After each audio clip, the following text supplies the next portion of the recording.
दाइ हाम्रो यो भिडियोमा चाहिँ कति भ्युज गयो भने तपाईँले हामीलाई फालुदा 1 गिलास फालुदा फ्रीमा दिनुहुन्छ? कति भ्युज जानु पर्यो यो तपाईँको भिडियोमा?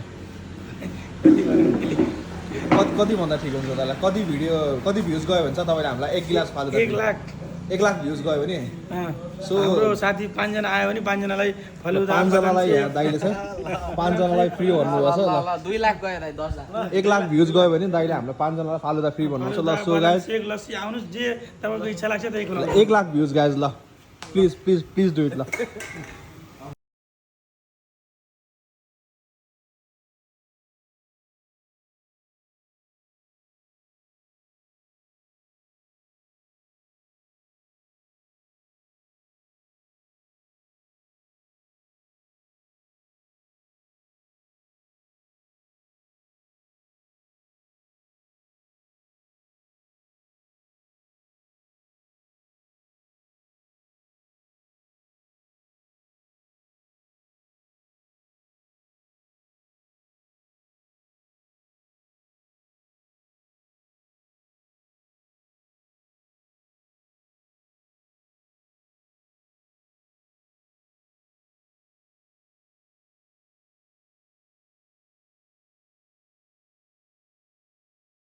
नमस्ते यो हाम्रो तिलोत्तमा नगरपालिका वडा नम्बर 9 सुनेनापट भलुवाडी र मङ्गलापुरको बिचमा छ।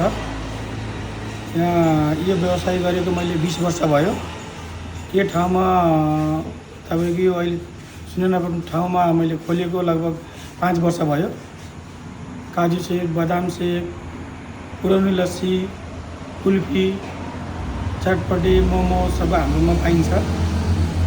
तपाईँले खाना छ भने हाम्रो सुनेनापटमा भालवाडी मङ्गलापुरको बिचमा आउनु होला। हाम्रो 11 बजेदेखि लिएर राति 11 बजीसम्म। राति 11 बजीसम्म 11-12 बजीसम्म हो त 11 बजेदेखि 11 बजीसम्म एकदमै बिहानदेखि 11 बजेदेखि 11 बजीसम्म हो। मान्छे आउनु पऱ्यो। मान्छे आयो भने त्यही हाम्रो नर्मल 11 बजेदेखि 11 बजीसम्म टाइम छ। कहाँबाट आउनुहुन्छ दाइ यहाँ तपाईँको फालुदा भनेर खानको लागि मान्छेहरू? अब भैरवा बुटोलसम्म आउँछन्। कोही अब भैरवा पोखरा भनौँ तपाईँको नारायणघाटको मान्छे अब टिकटकमा अलि हल्का फुल्का भाइरल पनि छ। हजुर त्यसले गर्दाखेरि टिकटकमा हेरेर पनि अब घुम्न आउँदाखेरि भैरवा बुटोल अथवा तपाईँको लुम्बिनीतिर घुम्न जाने गाउँको मान्छे यहाँ पस्छन्। यहाँ इन्डियाबाट पनि आउनुहुन्छ होला दाइ? किनभने पोखरा जाने घुम्ने मान्छे इन्डियन टुरिस्टहरू पनि धेरै आउनुहुन्छ। त्यहाँ पनि जाने मान्छेहरू रातिको बेलामा ट्राभल गर्ने मान्छेहरू खान पस्नुहुन्छ घुम्न। अब तपाईँको इन्डियाको मान्छे आउँदाखेरि राजस्थानको दिल्लीहरूको आउँछन् पोखरातिर घुम्न जाँदाखेरि आएर यहाँ खान्छन् बदाम सेक, आइसक्रिम, कुल्फीहरू।